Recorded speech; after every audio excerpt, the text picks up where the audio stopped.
Welcome to the 1905 podcast. Joe and I have been going to Stamford Bridge for over 30 years. For the past 3 years, we've been exchanging voice notes on everything from the highs in Porto to the lows of Potter. Each week, this podcast will take you inside our unfiltered thoughts on all things Chelsea, sharing our view from Gate 13 of the Matthew Harding stand. Let's hit the notes.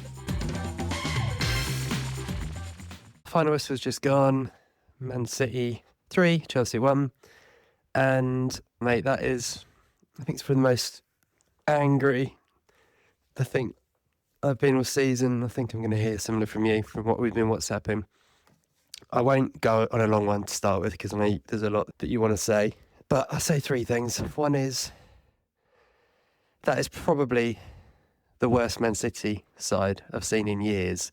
They were so there for the taking. And it's just really frustrating. We had the absolute dream start of a gift by their centre-back, the new guy, maybe one of the worst Premier League debuts I've seen in years. And we just didn't capitalise. And we could have put the foot down, squashed them, been 2 or 3 up, didn't.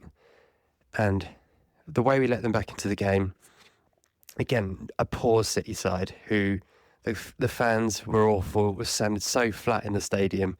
We let them back into the game and that was just criminal. Number 2, we're going to talk a lot in this episode about him, and I dare say here with the title of the episode, Robert Sanchez. Whatever is going on at the club, and there's rumours that this isn't even in Maresca's control. It comes from even above him with Ben Roberts, the man brought in to fix the Chelsea goalkeeping department from Brighton, who brought Sanchez with him, of course. And there's rumours, if you believe what you read on Twitter and stuff, that he's being basically forced to play Sanchez. Now, we can believe that or not, but the fact that he's playing in the Chelsea team, when you said in one of our first episodes of the season, once it was clear that he was going to be number 1, that he's going to cost Chelsea a lot of points and going to end up being dropped when he's cost us about 10 points. We've probably hit that number about now. And even in the games when he hasn't cost us stuff, like in midweek against Wolves, the mistakes are there. And even if they're not costing us goals, they're costing us crazy moments in the game and giving the opposition a boost and those kind of things. It has to stop. I'm fed up with that, and it's just not good enough. It is a joke. And finally, Madueke, such a frustrating player. He had moments where you look at him and think he's a real threat, and he was probably our best player on the day, if I'm being honest. He probably was, so this is harsh, but that first goal was equaliser for City. It was just criminal. He was following Guardiola. I was watching him. I was like, oh, he's in the right back position. That's weird. And then he switches off, basically plays everyone onside, and then doesn't track Guardiola. And it's a tap-in. And it's just sloppy. It's so sloppy. And I think he'll always be one of those players who just infuriates you. For everything he does brilliant, and he takes on a man and he's superb, he then does something ridiculous. Oh, mate, I'm so frustrated with that. I'm going to end it there, let you come in and respond back tomorrow when I'm maybe a bit calmer. But I'm just gutted because the season has basically collapsed in the space of, 5 weeks. We've gone from second, could go top, to could go as low as 8th. And it feels like most of it is we've got ourselves to blame. And that was effectively a 6-pointer against City, a terrible City. And we've let him overtake us. And we probably won't catch him now. And it's just, it's so frustrating. I'm coming on. I don't know where to begin with it. I'm flat. I'm the flattest I've been, and the run up to this game has been so dreadful. Again, I don't want to keep going over the same points, but Palace, Ipswich, Fulham, Everton, name the lot. Bournemouth, terrible. Every performance has been woeful, and it's getting hard to defend, if I'm honest with you. And the manager has come out tonight and defended Sanchez yet again. Chris, you're talking about something there that I'm not au fait with. I know Ben Roberts is our goalkeeping coach, but does he really have a say over the manager? I wouldn't. If you're telling me that Ben Roberts is picking the goalkeeper, I'm calling bullshit on that. Some bloke on Twitter saying it's true. I'm just not having it. I'm sorry. Pochettino, to his credit, saw Sanchez last year, saw enough of him and said, no, I'm playing Petrovic, and played him for the rest of the season. And if Maresca wants to be at Chelsea, by hook or by crook, you play the player. We're not protecting Sanchez. He cost us 25 million and he was shit at Brighton. What are we protecting? He's a big asset to us. We're going to sell him for 85 million, aren't we? That to me just smells of bullshit. I'm sorry. I'm not having that. But if the manager wants to keep playing him, obviously that's on him. I just think that we can't keep having the same conversations every single week, and that's what we do at the moment. We talk about Jackson, we talk about Nkunku, we talk about Sanchez, Madueke, Neto, and then Enzo in midfield, and they're the same conversations. And that's a lot of players we talk about that are basically poor or not playing well or not in the team or not involved. And I think you and I don't hate using the word projects. I think we're behind it. Even us, we will get to the point where this isn't working because nothing's changing. At the start of the season, Maresca seemed to be able to make a sub here, make a tactical tweak there. And you can't expect to win every game, people, just so you know. You don't win every game of football, right? But I get the frustration. But you can change something and the team can play better, but you might not win the game still, but you can see improvements. I mean, if you look at the second half in isolation today, I've seen absolutely zero. I don't even know where our chances came. I'm just trying to think back. Cucurella smashing over the bar, about 10, 20 yards over the bar. Really wasn't an easy chance. And Colwell, when it was 3-1, in the 95th minute, a smash one over the bar from a corner. That's it. That is it. We laughed and joked when Cucurella slipped against Tottenham twice a few weeks ago. If anybody wasn't aware today, I'd like to put a camera on Jackson because he must have fallen over at least 10 to 15 times and in good positions as well. He just kept falling over. He actually went through in the second half. We had quite a good chance. And at the very last minute, as he goes to pass, he falls over again. Why is he not wearing a pair of studs? I'm sorry. Football players nowadays can have the pick of whatever they want. And most of them should wear studs and a mould together.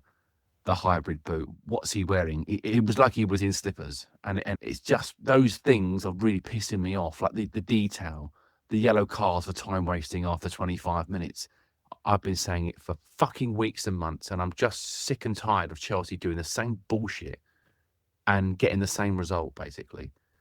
The discipline's not improved. Our forward play has gone backwards from the start of the season. Our defending is basically non-existent at times. Trev's come in and solidified what he can when Man City not knew, but they wanted to change it up. So what happens with Chelsea? Cucurella inverts, right? We all know that. So he's inverting all day long. So what did Man City do? They said, when he starts inverting, we're going to go long. So all they did was pump the ball up to Haaland for I don't know, 20, 30 minutes. Every time Edison got the ball, they went long, bang. And Cucurella was so out of position, they were flicking the ball into that area and they were getting behind us. And then Cucurella is then sprinting back towards his own goal. A, that's energy sapping. And B, it makes everybody like flail around because you're just basically, everybody is just a mess. It becomes, the back line becomes bitty and messy. And that's just what our performance was. No cohesion in the second half. I didn't think Kovacic was the best player on the pitch by any means, but what I will say is this. He was no worse than Caicedo and Enzo in our central areas. And we've paid 225 million or something for the two of them. And we sold Kovacic for, I don't know what it was now, 20, 30 million. And he's doing a good enough job for Man City. And Man City won't be looking at Kovacic as the future. But it smacks of bang averageness that we've got all these millions of pounds on players and none of them have made a jump. Caicedo, to his credit, has had a good season. But I gave Enzo some credit last week when we beat Wolves. But I think it might have been the Bournemouth game he played well in. But sorry, it was Bournemouth. Again, is he injured? Because Enzo was dreadful today. His passing was poor. His tackling's poor. He gives fouls away all the time, particularly on the edge of the box. Then he moans about it. And the sad truth is you just can't see it changing. Confidence in football is massive. If people aren't aware of that, then you're mad. If you think that you just wake up one morning and it's all better in football, it's so far and away the truth. We are the contributors to our own downfall. We've had some really, I don't want to call them straightforward games because we haven't won any of them, but we had some really straightforward fixtures coming up, and we didn't have to be at our absolute best to beat them. We had to be solid. We had to have a game plan. We had to have a plan B, and we probably would have won at least 3 or 4 of them without even having to break sweat. And we allow this kind of rot to set in, and it has set in now. I said the other day that when we put Wolves, there's this possibility we could go on a 3 or 4 game winning run. I was excluding Man City, if I'm honest. I thought we might get a point there. And the way they're playing, there was a chance we could have got a result. But we do have some difficult fixtures coming up now. And a couple of them are, I think a couple are away from home. We've got Villa coming up, I think. And these are games that we just can't afford to lose. But we have to win them now. We need to go to Villa Park and some changes when that comes up. We have to go there and win now. And where can you see that coming from? They're all in the same position as us, pretty much. You've got Bournemouth on the south coast, absolutely ripping teams to pieces. When things aren't going right, like the other night against us, he changed it, and they went ahead. But we sit there playing the same way, churning out the same result every single week. And if it wasn't for Reece James's 94th minute or 90th minute free kick, we would have lost that game as well. And I'm just really tired from it all, because I don't mind losing. God likes losing, but I don't mind losing when you lose in the right spirit, you lose in the right way. You could see from the time when Man City got their equaliser that was disallowed, you sense then that's when we needed to change, but we didn't. We continued to play the same way. Obviously, they got their equaliser. And then I don't think they played very well, City. I don't think they had a very good game today, but they'd managed to pull out a 3-1 victory from the jaws of nowhere, really. I haven't even mentioned Sanchez. If I did at the very beginning, I can't remember. But I did say at the start of the season, if we continue to play this guy, we're going to lose 10, 12, 15 points. And that's even, I was being quite kind. I thought it might be more than that. And you're right to call out the drop in midweek against Wolves. We actually won the game. So in theory, that hasn't cost us any points. It has in a way, because like you say, it sets up the defence for failure. Everyone's scared to death to give him the ball. But the trouble is, our game plan is we give the goalkeeper the ball. We've kicked off 3 or 4 times today, and from the centre spot, we've kicked it straight back to the goalkeeper, who just boots it up the field. And I think to myself, hang about, we've actually got no pressure on the ball there, and our game plan is to boot it. But when the City get right up our arse, or any team that come and play against us, they get right in our faces, we're trying to tippy-tap it around it with a goalkeeper who can't fucking pass. It just doesn't make any sense. His positioning is beyond me. It's stressing me out. I actually feel a bit uncomfortable watching it now, because he does the old kind of classic slam his hand on the floor when the goal goes in from Haaland. I'm just like, it's just like for the cameras. Stop doing all that bullshit. Just stop it, man. It's just too much for me. I believe in a lot of these players. There's some good players at this football club, but they the direction seems to have gone. Like when we were playing the Europa League or the Conference League, everyone was getting a game. I don't know what's happened. It feels a bit like everyone's got the hump again. And Kunku laughing and joking with Guardiola when he came off. Palmer laughing and joking with Pep. Colwell was chatting to someone, I forget who it was now, another player. It might have been Haaland or someone. Neto with Silva, they're all laughing and joking. I'm like, we've just got fucking beat 3-1 away from home, and everyone's happy to have a high five and a hug. I know it's not, we shouldn't take it that seriously. If they want to have a high five, they're teammates of Portugal or England or whatever. But it's like, when the game's over, do that in the changing room. Don't do it on the pitch. And Kunku was doing all the old mouth covering like they all do. All players do this. But it's almost like he's saying to him, I'm off, mate. I'm going to do lots of other shit. I'm off. That's the vibe you get from me. He did this kind of snarky little thing over his mouth and just sort of shot off quickly down the tunnel. No one went to the fans. I looked at that purposely. Nobody went to the fans. If someone can correct me on that, because from what I saw, nobody went to the supporters. To be fair to the Chelsea fans, I think most of them, most of them are gone. But it's just such a sad state of affairs at the moment. And I said a couple of weeks ago, if we don't start getting some wins, we are going to fall off a cliff. And we are at the point now where if we do manage to get a couple of wins, believe it or not, you go back into the top 4 quite comfortably. But if you get a couple of losses, you go down to 8th and 9th. And you're scratching around with Brentford and all that crap again. And this is Chelsea Football Club. We spent £1 billion on players, by the way. So I realised that we were never going to be the perfect finished article when they signed these youngsters. But what I didn't realise was that those youngsters would go backwards. And at the moment, that's what they're doing. I'm actually, for me, I'm quite calm with this voice note. I wasn't sure what was going to come out. I do want to go and punch the wall. I really do. I want to like rip the TV off the wall and throw it against something. But I'm with my family and I'm trying to keep it contained. And it's been difficult today. It's been really difficult for me. I'm just shocked how far away we've fallen. I'm shocked how far away our season seems to be collapsing around our ears. I'm shocked to hear that Maresca's come out after the game and said Sanchez is our guy. That really surprises me. That's really annoyed me. Because I don't know how much I can keep saying. We can't all keep saying the same, but we can't all be wrong. That's my point. We can't all be wrong. And managers are stubborn. But we're going to end up basically flogging around the Europa League positions again. Because at the moment, that's the direction we're going. We're not on an upward trajectory. Bournemouth are, Villa are, Newcastle are, Man City are, Nottingham Forest have been thereabouts all season long. Arsenal have won again today through the down to 10 men. Most of the game, they've ended up nicking it 1-0. We don't seem to have that capability. And our record against Liverpool, Arsenal, Man City is utterly disgusting. And you can throw Man United in there as well.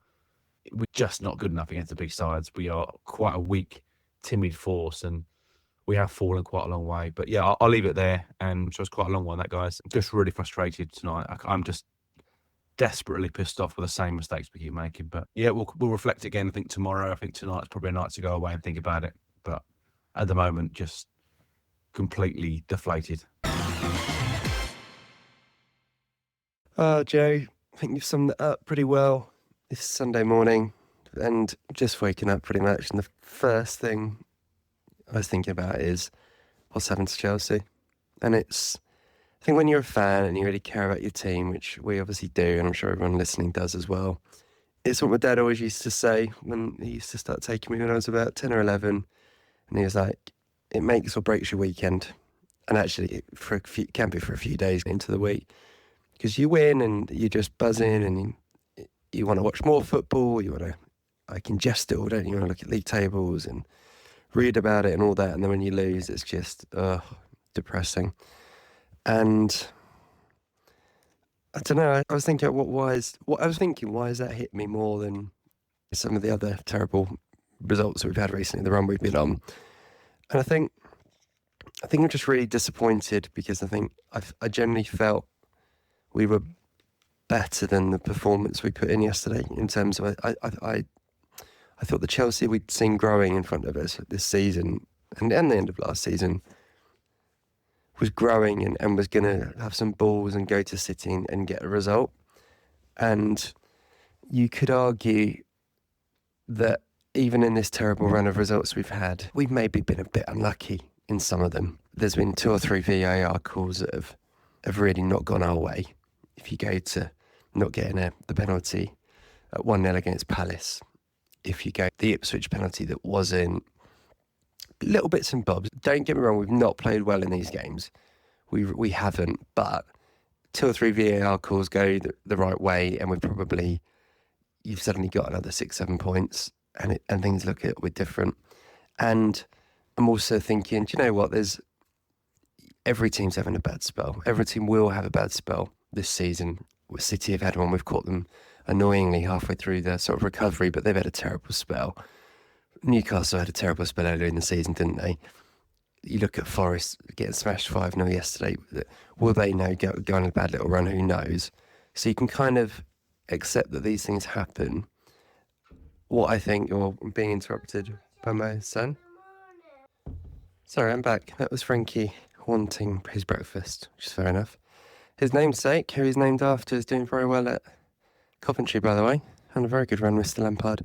Anyway, yeah, so I think you could argue that, and you can get a bad run. But yesterday, we were just crap. We were just absolutely crap, weren't we? You've got 1-0 up, basically given a gift. He was having it's genuinely one of the worst Premier League debuts I've seen. It was actually almost bizarre, wasn't it, the young centre? But I felt actually, even though he's opposition, you couldn't help but feel a bit sorry for him. And he is then on a booking. First, I think 3 or 4 times he got the ball, he gave it straight to a Chelsea player. I don't know if you noticed, City, they stopped passing him the ball. It was actually a bit embarrassing to watch. They'd knock it around it anywhere but him. And Bernardo Silva ended up coming really deep, didn't he, to get on the ball and stuff. And you're looking at that and thinking, just punish it. Just put your foot, squash it. Just go and get second and third. Get Jackson just stood on him. Or Palmer. Just keep playing it into him. Keep playing it into him. And we didn't. We basically, after the first 10 minutes, we didn't test him again. And then basically Pep obviously thought, well, I'm not going to drag him off at half time. I'm just going to give him another 10 minutes and then it can kill the story a bit. And it just is this City team, as you said, Joe, that they didn't play well. They weren't good. They really weren't. And we just let them back into the game. It was so frustrating. So frustrating. It's a real problem. You've talked about it for years when we've been meeting up this before podcast about our record against the top 4 and how poor it is. And it's dreadful. The last wins against Arsenal, City and Liverpool were all under Thomas Tuchel. It's dreadful. And you really feel like there's a mentality block. And I thought, even though we played well at Liverpool earlier in the season, I was a bit disappointed there because I thought we don't look like we believe enough. We could have got a result there. At Old Trafford, it was the same. And then yesterday, it was even worse. It was really poor, really poor. So it's just so frustrating. The other thing that I wanted to pick out is, you're right, I think we are pretty positive generally in this podcast. I think it's what we've tried to be, because I think there's a lot of negativity around Chelsea. There has been for a while, and it's probably what kind of really spurred us on to want to do the podcast, is to put a bit more of a balanced view out there. And a lot going on Twitter at the moment, and you shouldn't go on it, should you? But about how terrible the sporting directors are and the planning around the club and those kind of things. And generally, I think you and I can see the bigger picture, can see the reasons for getting all these young players in and the potential in that model. And people will go, it's crap. But you're going to go, actually, there are some very good players in that squad that you could be seeing that we could build something really special around. We've talked about Palmer. Casado's a great player, isn't he? Jackson's been a good signing. People like Cucurella has turned into a very good player. Gusto's a good player. There's a base there of very good players. I even think the wingers who can flatter to deceive at times. People like Neto and Sanchez, I think, are good players. And we've seen it earlier in the season, haven't we? But what you can't forgive, and I think as the weeks go on, it just becomes clearer and clearer, and what I think really frustrates us as fans, is that I always say we don't know what's going on in the training ground. We can't see the day-to-day. So it's really hard to get frustrated with some nuances about team selection and stuff. You might be like, why is he playing Tosin or something like that? And he might be really good in training. He might be a really good leader. And sometimes you can forgive those things. What you can't forgive is what's in front of your eyes and has been for so long. And we've said this before, but at the end of last season, before the Chelsea Spurs game at Stamford Bridge in April time, Joe and I went for a beer before the game and did what we do, did the squad planning. And we said then, quite clear what Chelsea need. Priority for the summer, a top goalkeeper and a centre-back. They were the first 2 things we wrote down. It was like, that's so obvious, because even under Pochettino's fantastic end to the run to the season, you could still see lack of leadership at the back, lack of aerial dominance, and really the lack of ability to close the game out. It was so clear that was what was needed. And the third thing we wrote down was, and another striker to back up Jackson, because we believed in Jackson, but you thought there is another option there. Either needed in rotation with him, maybe an Osimhen, let's be honest, or to back him up. And Chelsea didn't do any of those three things. And what we've instead done, and this is where I think it is infuriating, and again, we've not really talked too much about this, is when you really look at the business Chelsea did in the summer, we basically wasted a window and wasted a ridiculous amount of money on players that we clearly didn't need.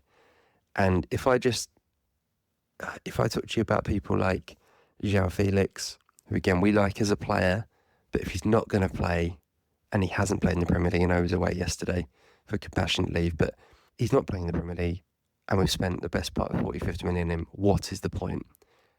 Kim Dewsbury-Hall, 30 odd million, doesn't play. What's the point? You're talking there about 70 odd million before you've even started. Vega, obviously a good young signing, he's gone already. And I know that's his choice, but that's another 20 odd million gone.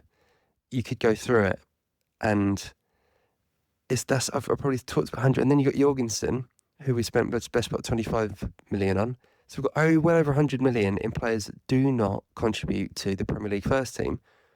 What's the point? When quite clearly the positions we needed were centre-back, striker, goalkeeper. And you know what? I actually don't care which one of them. If they'd gone, we actually think the striker, and gone, we could have probably got Isak for 100 million in the summer. You wouldn't get him for that now, but we could have got him for 100 million. His finishing, by the way, yesterday, just watched all the Premier League goals, he's just superb, isn't he? He's Jackson with a bit of silk, isn't he? And to be fair, the two of them could probably play together. It'd be a bit of Drogba and Elka vibes in terms of they both bring different things to the table. Both got that. I'd say Jackson's probably more of a Drogba in terms of a bit more physical. Isak's got that Anelka swagger and style and touch. The point is, you could find a way they could play together as well as back each other up. And we didn't do that. Another one came to mind yesterday is the Dewsbury-Hall obviously signing just looks very strange. One of the theories at the time was that he's a Maresca man coming in from Leicester. There was a man that Maresca we know wanted from Leicester because by all accounts Chelsea bid for him, which is their goalkeeper Magnussen. And he's actually had, by all accounts, a pretty decent season. A good friend of mine, Henry, is a Leicester fan, and he said he's actually been really good. He's top goalkeeper, and obviously we know how good he is on the ball. That's the whole reason he was so successful at Leicester. They pass him the ball constantly, basically play like another centre-back.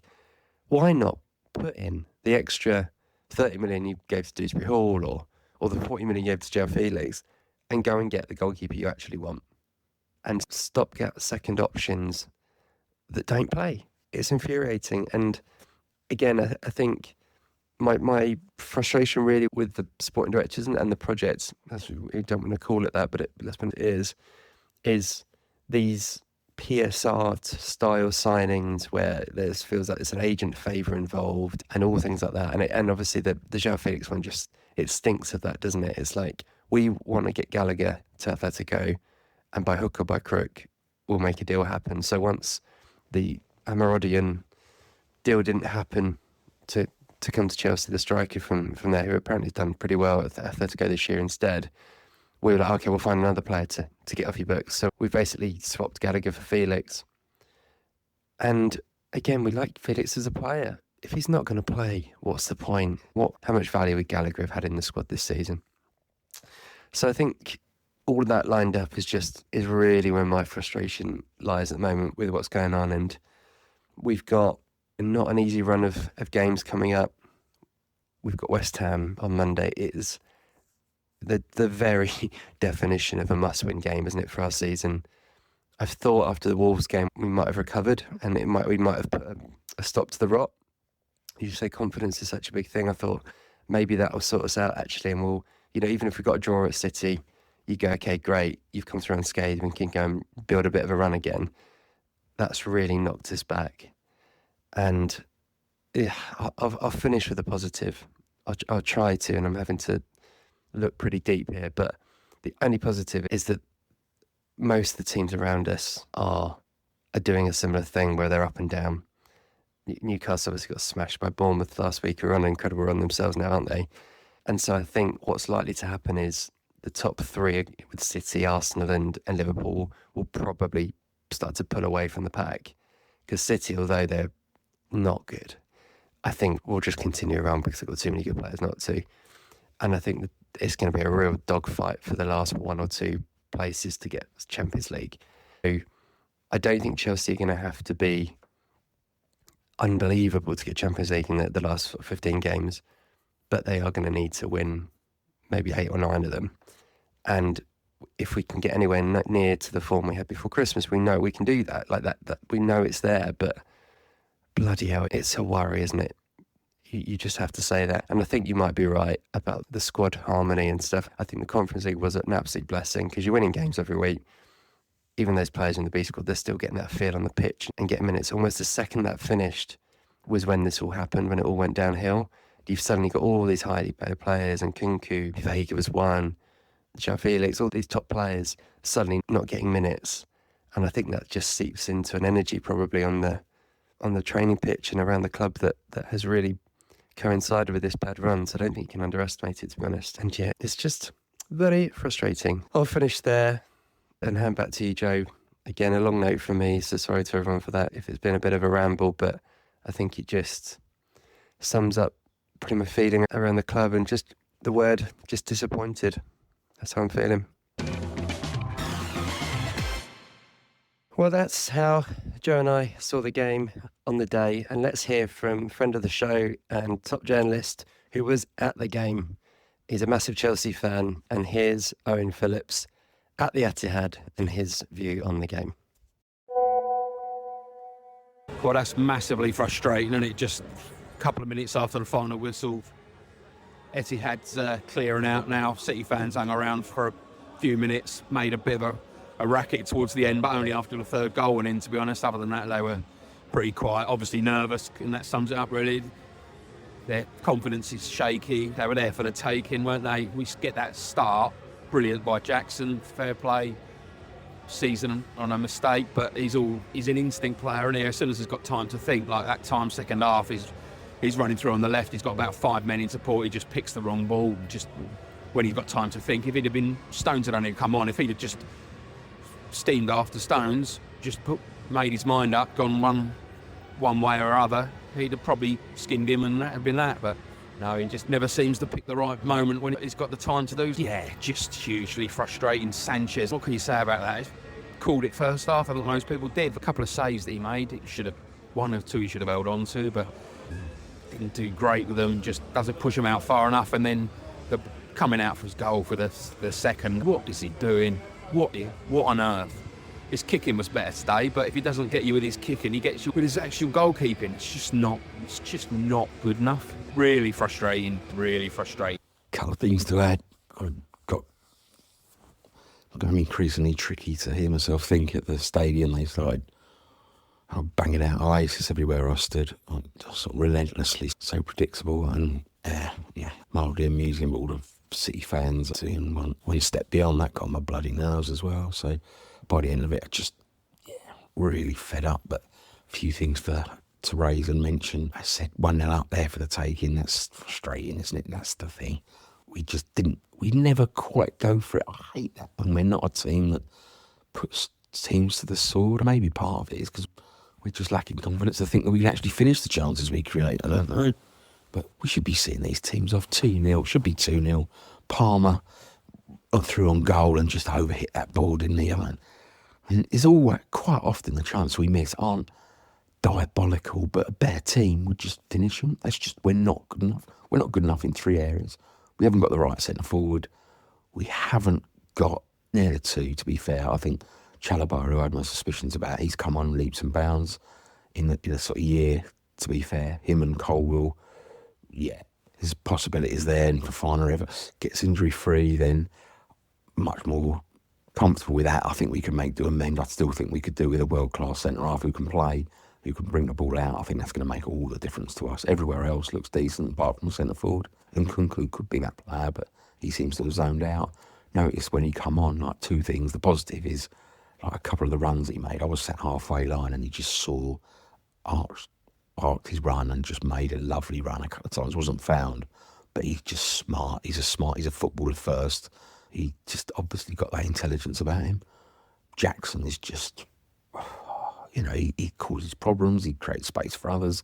he does amazing things, but the chances he creates, if he can't take them, then there's the issue. There's the bloody issue. And some of the runs he makes are so predictable. And it's just a pure pace that gets him through. Maybe he's never had to work hard enough to think that he needs to be a bit cuter, but out of control speedboat at times, and he just steams around without a lot of thought process, and that's why he's an instinct player. Just the frustrating thing about Nkunku is, like I say, I think he's zoned out a little bit. He should be steaming around at times. He's all very well conserving energy and doing that sort of thing, but he just jogged back and then jogged forward, wasn't really doing anything, wasn't really closing down. And you just think maybe he's just absolutely fed up making a point, but if you get half hour, you need to really put yourself about and show that you want it. And I don't think he did that. I just don't think he did that. And then with all that sort of leads to the fact that their first goal is down to that tactic of not really going for it, not really thinking, yeah, let's put them to the sword. They're there for the taking. They're nervous. They couldn't cope with our press. We were looking good. They were making mistakes. They were going long. We needed to drop someone deeper to cope with that. So Haaland wasn't one-on-one. I thought we had quite a good game. Haaland, to be fair, he was just powerful and strong and caused problems. And it's not the time to play a high line and leave him one-on-one, is it really? It doesn't take a genius to work that one out. But no, we stick to it. We stick to that. And it's been said before, where's the plan B? Where's the sort of common sense? Where's the plan A? Seems to be knock it around, score a goal. And that plan A, part 2, is stop trying to score a second goal and sit back deep and just don't do the things that has got us a 1-0 lead.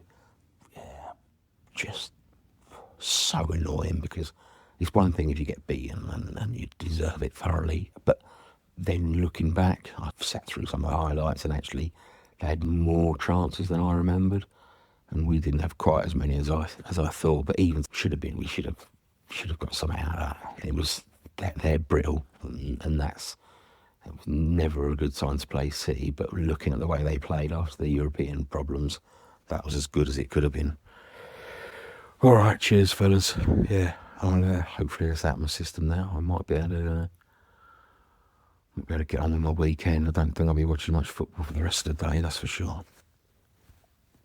Joe, Chris, yeah, additional. Just, again, I've wanted to mention, but you sort of meander off and start blathering on about other stuff. But someone asked me 2 or 3 word match report, and I thought, didn't have to think long about that one. Sometimes I've done that before. It's a bit of fun. We do it with a mate or two, and it's fucking Sanchez. That was it.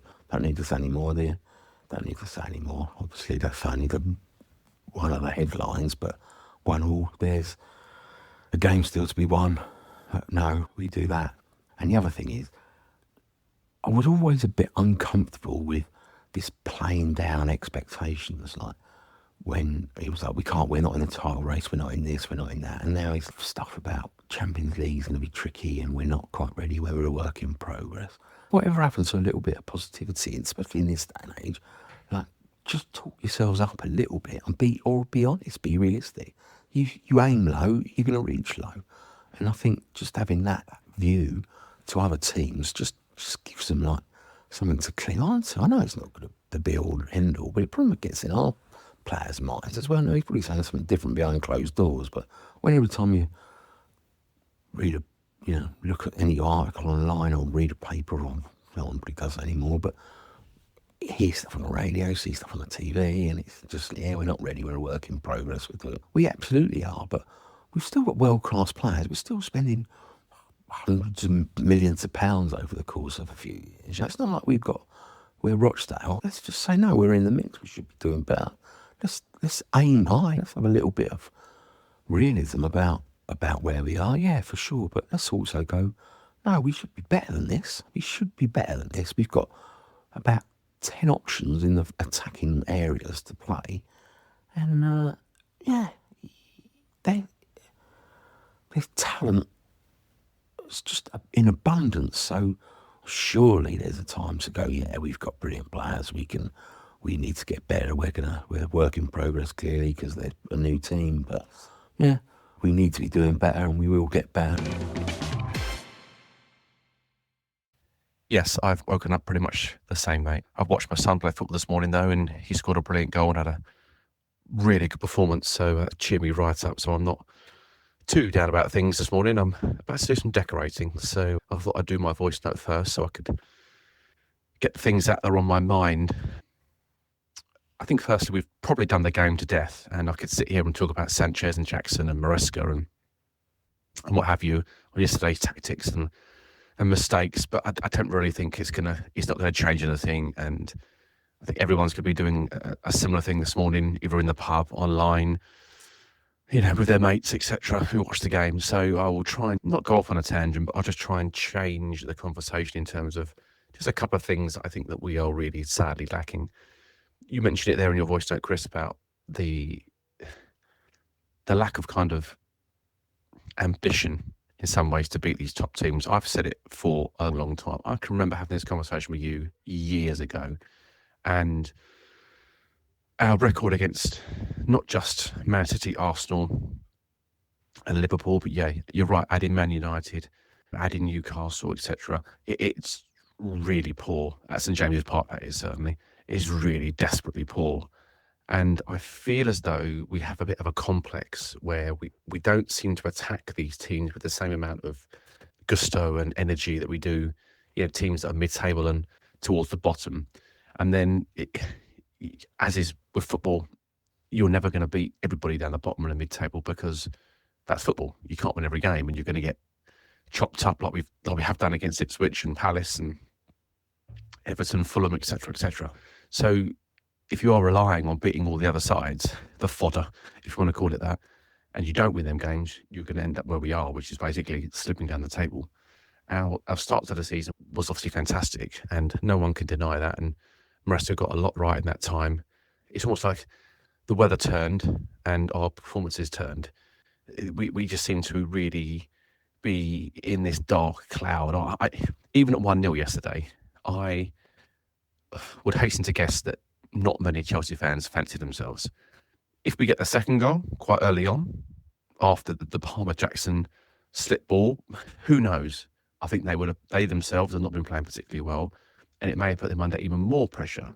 And it would have made Pep make a decision because he didn't want to bring that boy off at right centre-back. He didn't want to bring him off early on because obviously it's a little bit disrespectful. So he kept him on. But I think at 2-0, and like you said, they didn't want to give that boy the ball.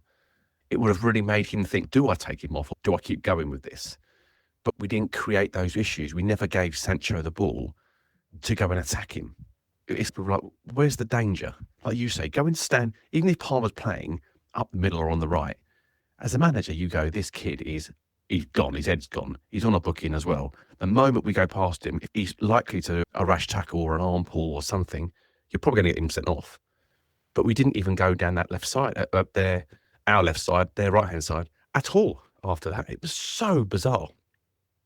And I realised they were trying to get the ball away from him. But it doesn't mean that we have to. So that was one other thing. And I suppose I'm just generally concerned with our form against the better sides. We just don't seem to have a belief that we can go there, or even at home we play a bit like the away team, which is a little bit sad. And we've had the chances to win games against Arsenal and stuff, but we've just blown it. If I take you back to Sanchez passing the ball out to Declan Rice when we were 2-0 up, etc., etc. The amount of mistakes that guy makes and just seems to get away with it every week is beyond me. And obviously, when it starts to go wrong in game, we don't have the leaders and the personnel on the pitch to make it start going right again. Now, when I say that, I don't want to make holes and pick holes in Reece James, but he's the captain of the club. I want him, like John Terry used to do, and players before him, to come out in the press conference after the game and say, that wasn't good enough. We need to look at ourselves. Where's the meetings this week? Where's the player meetings? Because if Chelsea of old would have got beat like that yesterday, there would have been an inquest. And the next game, you would have seen a level of change amongst all of them. But it's almost like you said before, Chris, that Reece leads by example on the pitch. But unfortunately, that's why we are where we are. We're quite weak. We're quite weak-minded. It's like everyone gets a pat on the back, whether you're good or bad. Well done, son. good luck next week. Try your hardest again. And unfortunately, that's not what football was about. You listen to John Terry, you listen to Frank Lampard, you listen to players of that ilk about their training sessions in the day. It was 4 punch-ups and scraps every single day of the week to get in that first team. I don't sense that this team is doing that, which is a real worry. And as good a player as Reece is, and we all know he's fantastic, leadership comes in all guises, I know. But now and again, you need someone to go in there and actually read the right action and say, this isn't good enough. What are we going to do about it as a team collectively? Now, that leads me on to West Ham coming up and the games after that. I am now quite concerned. Now, I'm not going to say that Moretta's going to get the sack. Okay, let's steer clear of that question just for a minute. But what I am concerned about is this. He will know, I'd like to think he would know, that if he gets beat at home to West Ham, that is going to cause shockwaves, massive shockwaves. The run we've been on has been okay for now because Chelsea have always been basically in the top 4. Now they've lost to City, they've dropped down to 6th, I believe. If they then lose to West Ham, or they have a terrible draw, or a draw like we had against Bournemouth, where they played quite well in the first half, but then they completely fell off a cliff in the second half. If that happens again against West Ham and Villa in the games coming forward, I'm going to start calling that he's going to be in a bit of trouble because the supporters aren't going to take it. I think they've had a sense of, back, like you said earlier on, top 2, looking to go top of the table for 1 week at least. And suddenly now you're staring down the barrel at 7th and 8th place again. And Chelsea do not want to be playing in the Europa Conference League next year because that is just unforgivable. Now, some might say we might beat West Ham, we might beat Villa, we might beat this team and that team. Yeah, we might. And I said last week that we could go on a run, but based on what I saw yesterday, I just don't see it. I just don't see us putting enough wins together in a row to stop this rot. And the moment he gets any kind of bad result, the fans are back on him again. And I think as supporters, everybody to a man needs to, if we are going to actually get behind a manager, you need to be able to take the rough with the smooth. And I know it's been a lot of rough of late. I just think it's very easy just to jump on the bandwagon and say, he's no good, get him out the club, because all you're doing is starting again. I did jump onto X yesterday just to actually look at something else. And I thought, let's see what they're saying. And I heard people say they wanted Graham Potter back, and it wasn't a joke.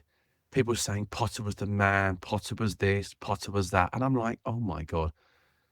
The recency bias on a lot of this stuff is just, it makes my teeth itch. It's like people asking for Graham Potter to come back. It's like saying we want Boris Johnson as Prime Minister again. It's just beggars belief what people fail to remember and what's happened in the past. The boos and the jeers that will come if we get beat by West Ham next week are going to be just deafening. And I can see it happening. I can see us getting beat there. This run we're on, even that game yesterday, having taken that early lead, we never seem to jump on any team. It's like we wait for things to happen all of the time. If we got the second goal yesterday, it would have been it was like a bit of a shock. We weren't expecting to be winning here. What do we do now? And that's where leaders come in. And I've been saying it for a while. You do need to have a bit of experience, whether that be the goalkeeper, whether that be the centre forward or the central midfield player. There has to be somebody or 2 or 3 people in that side who've been there before, done it before, have a little bit of, even if they've not won the league, but they had good Premier League minutes under their belt and they've been in that situation before. Just a calm head, so when the left back gets it or the right back gets it and they're rushing around like lunatics, someone can just say, just chill out, calm down. We've got the lead here. Let's not rush. Let's not do this. Let's not do that. So, yes, that's my take on a few things.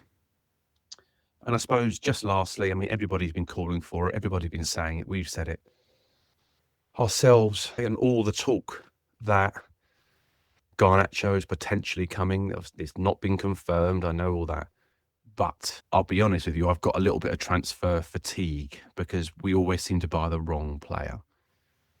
And you put out a great message to the group this morning, Chris. You mentioned about, you would use Jorgensen, he was in there, but Jorgensen, Dewsbury Hall, Felix, etc. You could have gone and bought a striker for 100 million quid and done away with all the fodder and just had the man you wanted and just paid him what you wanted. You wouldn't have to pay all these other salaries plus all their transfer fees and agents fees. You could just gone and got the player you wanted, but we didn't. We faffed around with all these other players, and it just makes no sense. I think the Garnacho transfer, if it happens, is going to be dealt with such disdain. I don't want him at the club, I'll be honest with you. And he may come to, if he does come to the club and scores a hat-trick every week, I know people will say to me, well, you didn't want him. It's not so much that, it's not the player so much. It's not him. It's what we need. That will not stop Robert Sanchez making a fuck up every week. That will not stop our centre-backs making the same mistakes or costing us games and costing us goals in games. And you relinquish the pressure. So anything that you've gained in that time, if you play really well for half an hour or 40, let's say you played really well, a bit like the Wolves game, you played really well for 43 minutes-ish, 42 minutes, and suddenly one mistake and Wolves are back in the game. They could have gone 2-1 ahead at half time, all because the goalkeeper can't just do the basic fundamentals of football in a professional environment. And that's my biggest worry, is that we're looking at all these players because they might, in their eyes, feel as though they're good players. They're this, they follow all the metrics as to what the sporting directors want. And people keep saying, sack the sporting directors. Sack. Ed Barley and Bowley aren't going to sack themselves, are they? It's just fucking idiocy. They bought the club for 5 billion quid, not sacking themselves. And yes, they could sack the sporting directors, but they believe in them. But they're not going away. People need to stop all that. It's just a little bit tiresome. That's not going to happen. But I do agree that they need to start looking at the areas they need. But unfortunately now it's so blindingly obvious is what we need that clubs probably don't want to sell to us because they will sell to us, but it'd be a huge transfer fee to get them because they know where we're lacking. Yeah, if we decided to try and buy Isak tomorrow, Newcastle wouldn't sell for any money. So yeah, it's a real worry. It's a real concern. I will leave it there, and I hope that we can get a positive result against West Ham, obviously next week. But at the moment, I'm really struggling to see where the good performances are coming from. And yeah, I would just like to see the players, I say, step up, but they're all so young. I just don't know if it's possible to get out of this rut at the moment. Changing the manager, it's often the way that Chelsea operated. Change the manager, and that seemed to solve a lot of our problems. But when you had Aspilicueta and Terry and Lampard and all these guys in the team, you could do it because you had leaders in the side. Unfortunately, now you've just got a load of young kids and you're just going from one manager to the next. And I don't really think that's going to be beneficial to anybody. But yeah, a real struggle at the moment. And yeah, not a very upbeat message, I'm sorry. But I just hope that we can somehow clear the fog and get ourselves back on a winning run once again.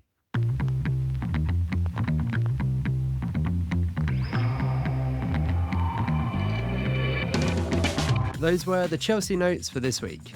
If you enjoyed the podcast, do us a favour and share it with a fellow Blue. And we'd love to hear your thoughts, so leave us a review wherever you're listening. Wherever you may be, stay carefree, and remember, every little thing's gonna be alright.